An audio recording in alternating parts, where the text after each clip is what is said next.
آپ دیکھ رہے ہیں news daily. Turkish serial Ertugrul Ghazi کے بعد کارلوس عثمان نے دنیا بھر میں مقبولیت کے جھنڈے گاڑے ہیں۔ آج کل اس کا سیزن 3 ٹرکش زبان میں انٹرنیٹ پر موجود ہے، لیکن ہماری یہ ویڈیو ان لوگوں کے لیے ہے جنہوں نے سیزن 1 نہیں دیکھا ابھی تک۔ تو چلیے شروع کرتے ہیں۔ ہماری اس ویڈیو میں آپ کو کارلوس عثمان سیزن 1 کی مکمل کہانی بتائی جائے گی۔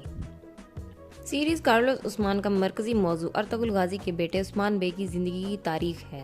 اس سیریز میں وہ تمام مشکلات، پریشانیاں شامل ہیں جن کا اسے سامنا کرنا پڑا تھا اور کس طرح سلطنت عثمانیہ قائم ہوئی۔ ارطغرل غازی کی تکمیل کے بعد شروع ہونے والا یہ سلسلہ تقریباً یکساں کاسٹ کے ساتھ جاری ہے۔ اس سے کوئی فرق نہیں پڑتا کہ یہ سیریز کتنی ہی فرضی بنیادوں پر مبنی ہے، اس میں اناطولیہ کی زندگی اور اشتعال انگیزوں کو کامیابی کے ساتھ بیان کیا گیا ہے جو ترکی اور اسلامی تاریخ سے متاثر ہے۔ کارلوس عثمان سیزن 1 کے شروع میں کئی قبیلے اور بازنطینی کے درمیان روابط کو دکھایا گیا ہے۔ عثمان بے کے چچا دندار بے نے ارطغرل غازی کے وقت قبیلے کو کنٹرول کیا تھا۔ دندار بے بازنطینیم کے ساتھ معاہدہ کرنے اور اپنے قبیلے کے لیے مزید دولت کمانے کا ارادہ رکھتا ہے، لیکن چیزیں ویسے نہیں ہوتی جیسے وہ چاہتا تھا۔ بازنطینی گورنر یوٹوپولس کو اس کی بیوی اور کمانڈر کالانوس کی طرف سے بنائے گئے منصوبے کے ذریعے قتل کر دیا جاتا ہے۔ صوفیہ گورنر کی بیوی عثمان بے کو اس واقعے کا ذمہ دار ٹھہراتی ہے۔ عثمان اپنی بے گناہی ثابت کرتے ہوئے بھاگتا ہے۔ اس دوران بمسی کا بیٹا آئبرس شہید ہو جاتا ہے۔ یہ واقعہ بمسی پر گہرا اثر ڈالتا ہے۔ جب عثمان بے آئبرس کے قاتلوں کی تلاش میں تھے تو شیخ ادابیلی اور آئس آئے۔ ماسٹر یانس غدارانہ منصوبے بنانے شروع کر دیتے ہیں۔ جلد ہی عثمان بے کو ادابیلی کی بیٹی بالا خاتون کی ایک جھلک نظر آئی اور وہ اس سے پیار کر بیٹھے۔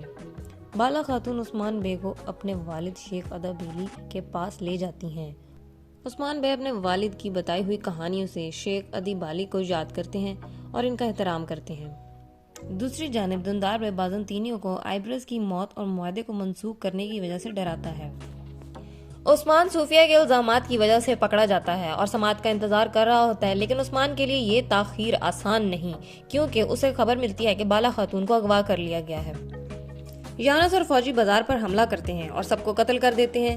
علی شار بے سوغوت میں عثمان کا فیصلہ کرنا چاہتا تھا، لیکن کالانوس کو اس پر اعتراض تھا۔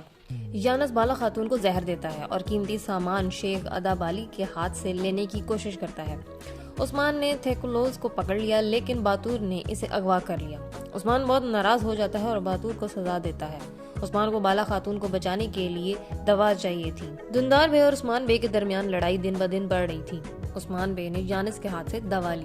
شیخ ادیبالی عثمان کی جلا وطنی سے خوش نہیں ہے اور سمجھتے ہیں کہ وہ ابھی اتنا بڑا نہیں ہوا ہے۔ سلجان خاتون واپس آ جاتی ہے، لیکن دندار کی بیوی اس صورتحال سے بہت پریشان ہے۔ یانس مجرم معلوم ہوتا ہے، لیکن یانس کی بجائے کوئی اور مارا جاتا ہے۔ صوفیہ سمجھتی ہے کہ اس نے دندار کو دھوکہ دیا ہے۔ اس کے بعد عبد الرحمن غازی قبیلے میں واپس آتا ہے اور بتاتا ہے کہ ارطغرل غازی بیمار ہے۔ اس خبر سے قبیلے میں سب پریشان ہو جاتے ہیں۔ یانس کا سپاہی ایک منصوبہ بناتا ہے اور عثمان کو پکڑتا ہے۔ شیخ ادیبالی عثمان کو بچانے کی کوشش کرتے ہیں۔ شیخ ادیبالی کی بدولت عثمان اور اس کے سپاہیوں کو یانس کی غلامی سے آزاد کرایا جاتا ہے۔ عثمان نے سلجان خاتون کو شیخ ادیبالی کے پاس بالا خاتون سے شادی کرنے کے لیے بھیجا، لیکن شیخ ادیبالی نے اس شادی کی اجازت نہیں دی۔ شیخ ادیبالی کی موجودگی اور حرکات نے یانس کو بہت الجھا دیا۔ پھر یانس کالانوس سے کہتا ہے کہ وہ شیخ ادیبالی کو قتل کرنے کے لیے ایک جال تیار کرے۔ عثمان نے شیخ ادیبالی کو بچایا جب وہ مرنے والے تھے۔ جب علی شار اور صوفیہ خفیہ طور پر اتحاد بنانے کے لیے منصوبہ بنا رہے ہوتے ہیں تو کالانوس کے قتل کی خبر پہنچ جاتی ہے۔ صوفیہ نے ایک بار پھر عثمان کو اس کا ذمہ دار ٹھہرایا۔ علی شار کائی قبیلے جاتا ہے اور دندار سے ناراض ہو جاتا ہے اور اسے کہتا ہے کہ اس واقعے کی ذمہ داری معلوم کرے۔ عثمان علی شار سے ناراض ہو کر خیمے سے نکل جاتا ہے۔ علی شار کائی قبیلے سے بدلہ لینے کے لیے گندوز پر حملہ کرتا ہے اور اسے تکلیف دیتا ہے۔ عثمان اپنے بھائی پر حملہ کرنے والوں کی تلاش شروع کر دیتا ہے۔ علی شار شیخ ادیبالی پر قابو پانے کے لیے بالا خاتون سے شادی کرنے کا ارادہ کرتا ہے، لیکن شیخ ادیبالی نے اسے اجازت نہیں دی۔ ماسٹر یانس بھیس بدل کر مستقبل کے بارے میں خبریں فراہم کر کے علی شار کو کنٹرول کرنے کی کوشش کرتا ہے۔ دندال نے علی شار کا سونا واپس کر کے منگولوں کو قبیلے میں آنے سے روکنے کی کوشش کی، لیکن منگول پہلے ہی سوغوت کے قریب پہنچ گئے تھے۔ کمانڈر بالگائی کی سربراہی میں منگولین فوجیوں نے سب کو قتل کرنا اور ان کے گھر کو لوٹنا شروع کر دیا۔ عثمان واحد شخص تھا جو بالگائی کے ظلم کا مقابلہ کرتا ہے۔ کمانڈر بالگائی کا بنیادی کام سرحدی علاقے میں بازنطینی قلعوں کو حاصل کرنا ہے۔ بالگائی نے عثمان کو ایک تجویز پیش کی اور اس نے کہا کہ وہ اس کے لیے کام کرے، لیکن عثمان نے اس کی پیشکش کو قبول کرنے سے انکار کر دیا۔ عثمان کے لیے سب سے اہم چیز آزادی ہے۔ بالگائی سمجھتا ہے کہ علی شار مزید کارآمد نہیں ہے اور شہزادی صوفیہ کے ساتھ اتحاد کرنے کی کوشش کرتا ہے۔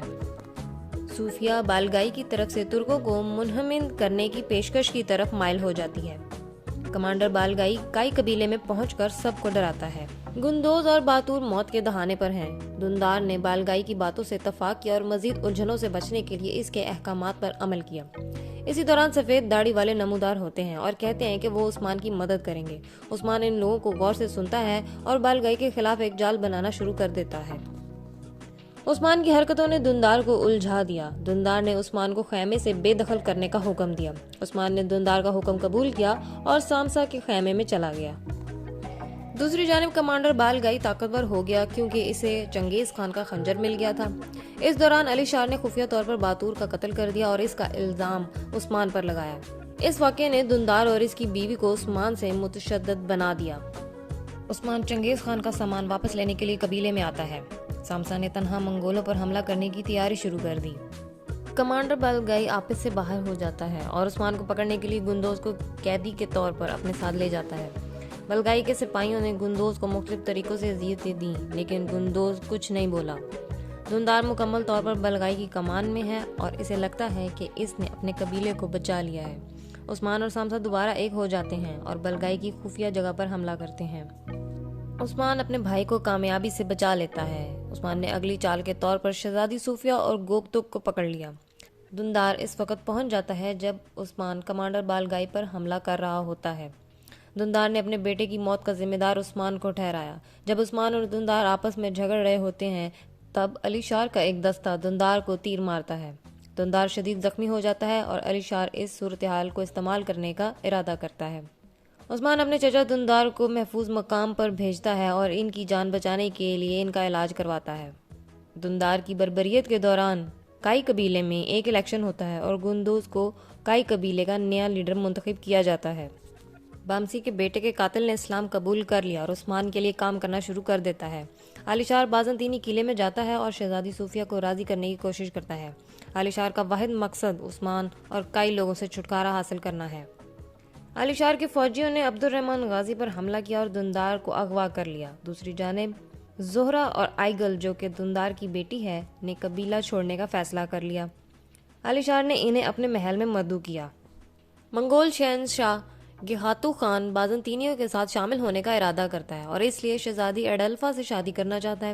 سفید داڑھی والے عثمان کو اس تعلق کو توڑنے کا کام دیتے ہیں۔ جب شہزادی ایڈلفا کونیا جا رہی تھی عثمان نے شہزادی کو اغوا کر لیا اور اسے کئی قبیلے لے گیا۔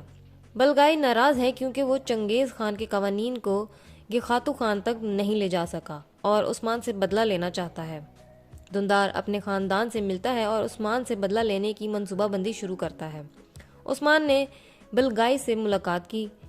بالگائی بتاتا ہے کہ علی شار نے گیہاتو خان کے لیے کام کیا اور باتور کو قتل کیا۔ عثمان علی شار کو ختم کرنے کے لیے بالگائی کے ساتھ ایک معاہدہ کرتا ہے۔ بالگائی اس پیشکش سے اتفاق کرتا ہے کیونکہ وہ چنگیز خان کے قوانین کو حاصل کرنا چاہتا ہے۔ سلجان خاتون قبیلے میں شہزادی ایڈلفا کو چھپانے کی کوشش کرتی ہے لیکن بورچن خاتون اس کو دیکھ لیتی ہے۔ عثمان اور بالگائی ایک ساتھ علی شار کے قلعے میں جاتے ہیں اور دریافت کرتے ہیں کہ دندار کہاں ہے۔ علی شار ان سے دندار کے بارے میں جھوٹ بولتا ہے۔ عثمان اپنی اسکیم کو جاری رکھتے ہوئے بتاتا ہے کہ چنگیز خان کے قوانین یانس کے پاس ہیں۔ بالگائی ناراض ہو جاتا ہے اور اپنے فوجیوں کو قلعے میں بھیج دیتا ہے۔ دندار اور اس کا خاندان واپس قبیلے میں جانے اور آگے بڑھنے کا فیصلہ کر لیتے ہیں۔ گوگتوگ نے چنگیز خان کے قوانین کو حاصل کر لیا اور انہیں بالگائی کو دینے کے لیے آگے بڑھا۔ دوسری طرف دندار بے قبیلے میں پہنچتا ہے اور گندوز بے کو کائی قبیلے کے نئے رہنما کے طور پر قبول کرتا ہے۔ دندار بے کا بنیادی مقصد شہزادی ایڈلفا کا پتہ لگانا ہے۔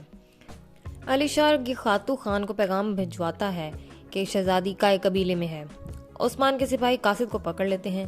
بامسی اور گندوز کے خیال میں دندار شہزادی ایڈلفا کے اغوا کے لیے ذمہ دار ہے۔